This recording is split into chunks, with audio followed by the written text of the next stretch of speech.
Hello friends, super magic રસોઈમાં મિત્રો આપનું સ્વાગત કરું છું। આજે હું તૈરા વગરના સમોસાની રેસીપી તમારી સાથે શેર કરું છું મિત્રો।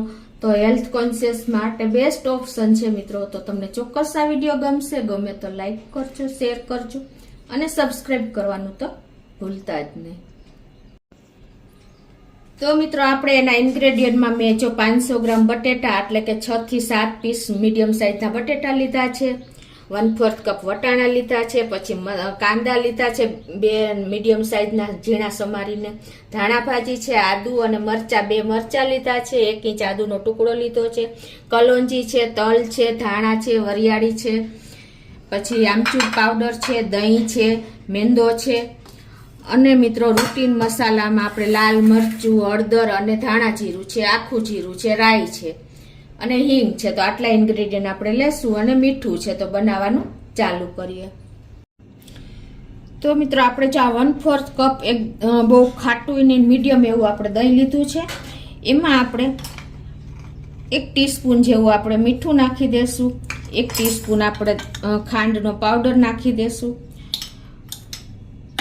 અને 2 પિંચ જેવા આપણે સોડા નાખી દેશું અને એને આપણે આ રીતે સરસ દહીંમાં મિક્સ કરી લેશું અને પછી આપણે આમાં મેંદો નાખવાનો છે મિત્રો। એકદમ સરસ આ રીતે આપણે દહીંમાં બધું મિક્સ કરી લેવાનું છે એટલે સોડા અને બધું એક્ટિવ થઈ જાય। અને હવે એમાં આપણે 1 કપ મેં મેંદો લીધો છે એ નાખી દેશું અને એને આપણે સરસ મિક્સ કરી લેશું અને હવે આપણે થોડું પાણી નાખીને અને આનો આપણે ડો તૈયાર કરી લેશું એટલે કે લોટ બાંધી લેશું। તો આ રીતે આપણે હાથેથી જ જો સમોસા માટેનો લોટ તૈયાર કરશું। જોઈએ એટલું થોડુંક જ પાણી નાખવાનું છે, બાકી દહીં જ છે, આ રીતે જરૂર પડે તો જ નાખવાનું છે।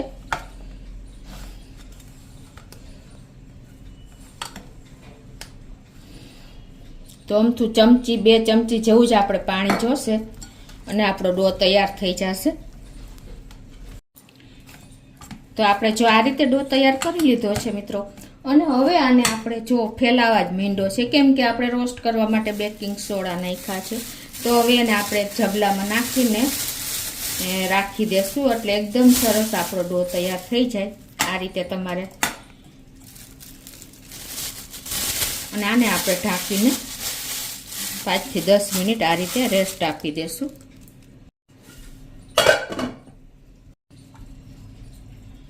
તો હવે જે આપણે બોઇલ કરીને અને છાલ ઉતારીને જો મેં આ 500 ગ્રામ 6 થી 7 પીસ બટેટા લીધા છે ને એને આ રીતે આપણે મેશ કરી લેવાના છે।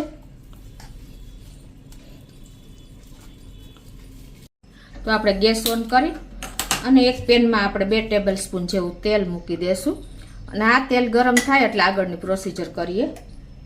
તો આપણું તેલ ગરમ થઈ ગયું છે, એમાં 1 ટીસ્પૂન જેવું જીરું, 1 ટીસ્પૂન આખી વરિયાળી, 1 ટીસ્પૂન જેવા આપણે ધાણા અને આપણે અડધી ટીસ્પૂન જેવી રાઈ નાખીને અને હવે આપણે આ બધું જે આદુ મરચાંની કટકી કરી છે એ પણ નાખી દેશું।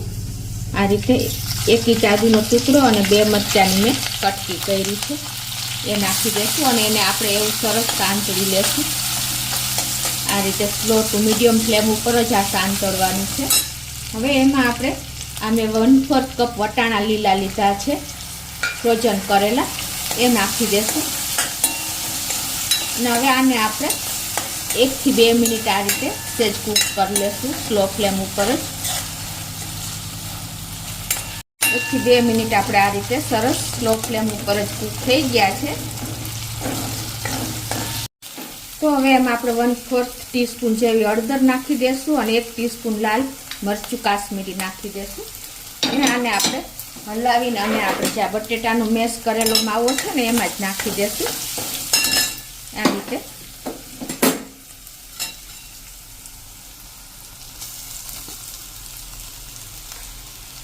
અને ગેસની ફ્લેમ હવે બંધ કરી દેશું અને આને બધું આપણે સરસ મેશ કરી લેશું।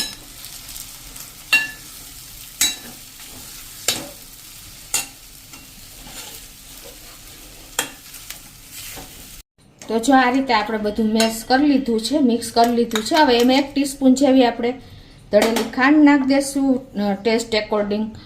અડધી ટીસ્પૂન જેવું આપણે મીઠું નાખી દેશું અને 1 થી 2 ટીસ્પૂન જેવું આપણે ધાણા જીરું નાખી દેશું અને આપણે 1/4 ટીસ્પૂન જેવો મરી પાવડર પણ નાખી દેશું. એના હિસાબે આમાં બધા સરસ આખા ટેસ્ટ બહુ સરસ લાગે છે.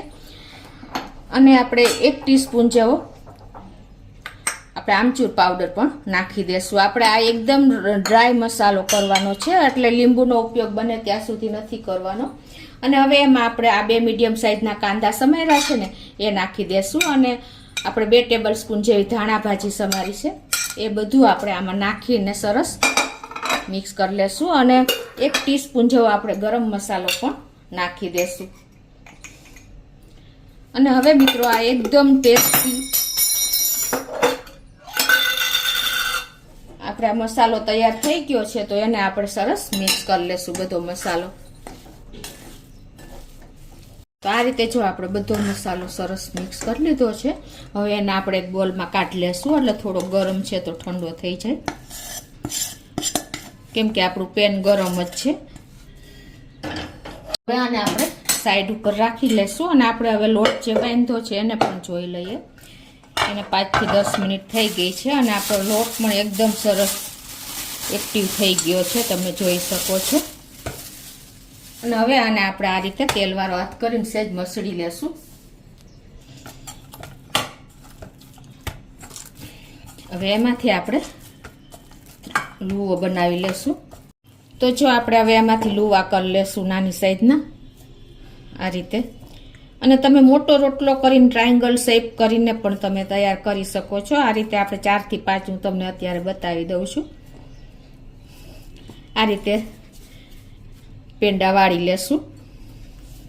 આ રીતે જો આપણે લુવા વાળી લીધા છે. હવે એને આપણે એક એક લુવો વાળીને જેમ સમોસા તૈયાર કરી છે એ રીતે જ સમોસા તૈયાર કરી લેશું. તમારે અટામણની જરૂર પડે તો અટામણ પણ લેવાનું છે, મેંદાના લોટનું.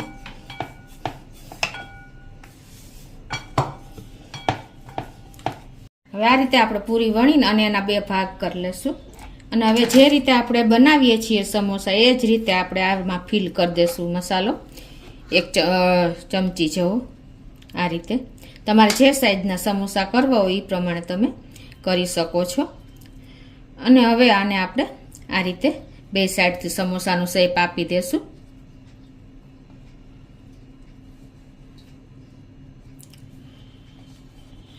પાણી લગાવવાની જરૂર પડે તો તમારે બોર્ડર ઉપર આ રીતે પાણી લગાવીને અને સમોસું વાળી લેવાનું છે. તો આ રીતે આપણે બધા સમોસા તૈયાર કરી લેશું.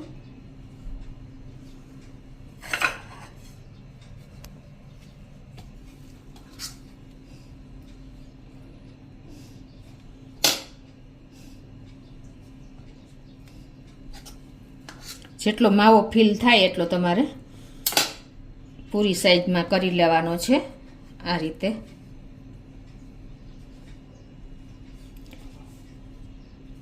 અને આ રીતે 2 સાઈડથી ખુલે નહીં એ રીતે તમારે શેપ આપી દેવાનો છે. તો આ રીતે આપણે બધા સમોસા તૈયાર કરી લેશું.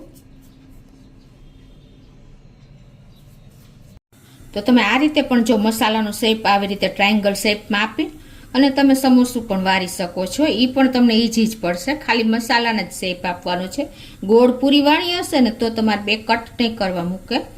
અને આ રીતે જ તમારે એને 3 સાઈડથી ટ્રાયંગલ વાળી દેવાનું છે.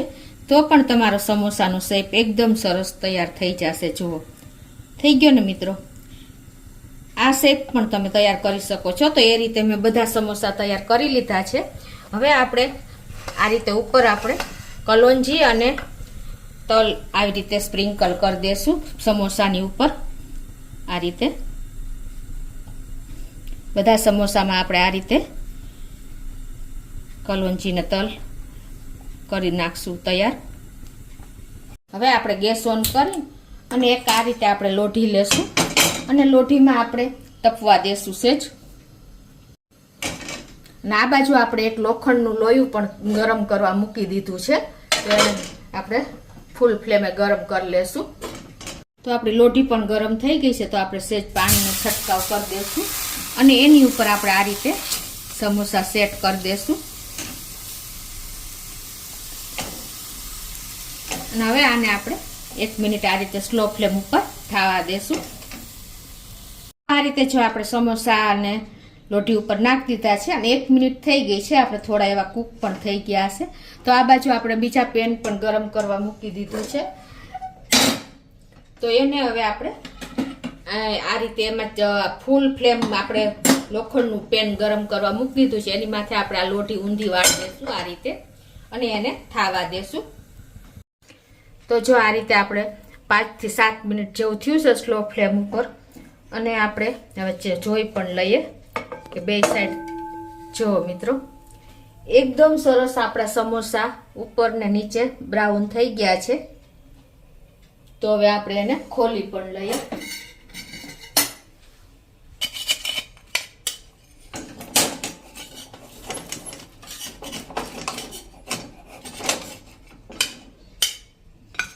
જો મિત્રો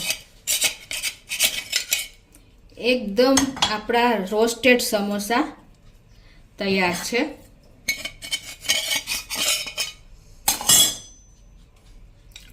છે ને મિત્રો. આપણે તેલમાં તળ્યા વગર એકદમ હેલ્ધી અને રોસ્ટેડ સમોસા આપણે ફ્રાય કર્યા વગર એકદમ સરસ ક્રન્ચી થયા છે મિત્રો. તો હવે એ જ રીતે હું બીજા સમોસા પણ તૈયાર કરી લઉં છું. આ બીજી બેન્ચ પણ તૈયાર કરી લીધી છે. જો મિત્રો એકદમ આપણા સમોસા રેડી થઈ ગયા છે ને.